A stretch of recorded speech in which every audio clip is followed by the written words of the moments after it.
Keeps this megaphone working.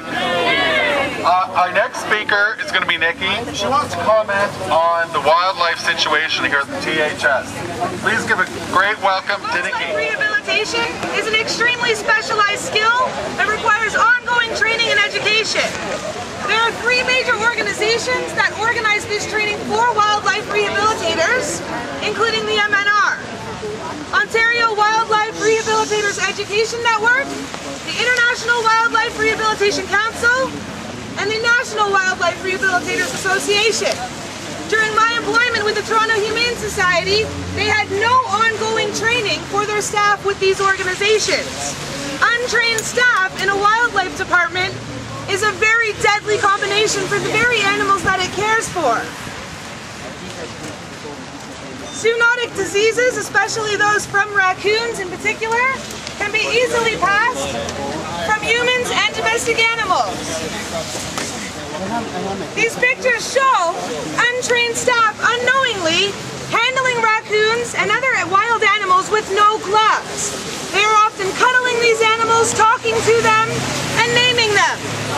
Wild animals are not kittens. They need to be respected as wild animals, and that is part of wildlife rehabilitation, is to maintain the wildness of these animals.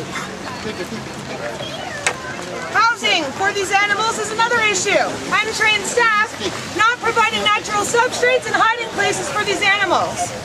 As you can see here, these raccoons are hiding in the top corner of their cage, trying to find somewhere to be hidden from humans.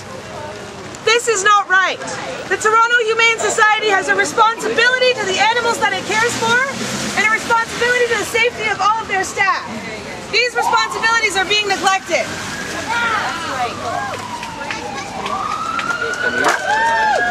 Another example of untrained staff handling wildlife.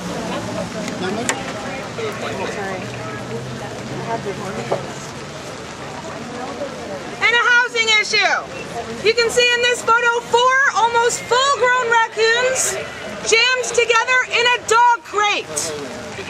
These crates would later be washed as regular and then used to house dogs. This disease prevention is horrendous.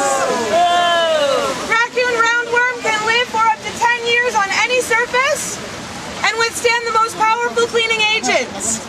If infected, roundworm will travel to the brain and affect the central nervous system.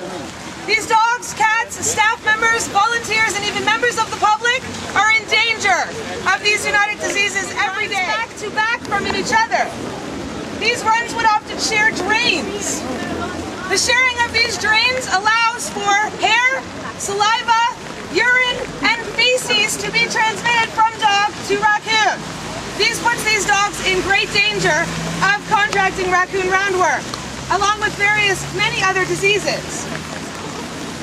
ORIN's Wildlife Rehabilitation Basic Skills Course states, to ensure that wildlife is not housed within sight, sound, or smell of domestic or exotic species. What do we want to see for the Toronto Humane Society Wildlife Department?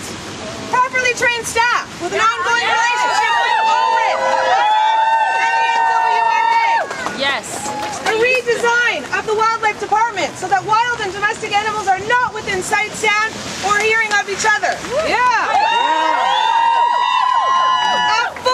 Reassessment of the Toronto Humane Society's wildlife rehabilitation capabilities.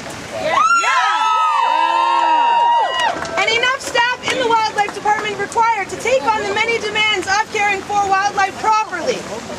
Pre-exposure to rabies vaccinations should be given to all wildlife staff, and wildlife staff provided with mandatory equipment, safety equipment to handle these animals. These changes are not ridiculous demands, they are mandatory. Good afternoon, everybody. Thanks for coming. My name is Miguel Avila. I am a former employee of the Toronto Zoo. I'm here because I want to support Michael Lander. Speaking out. I was fired because I spoke out against the Toronto Zoo. Shame them! And I want to say something. If he gets fired, I will be supporting him all the way.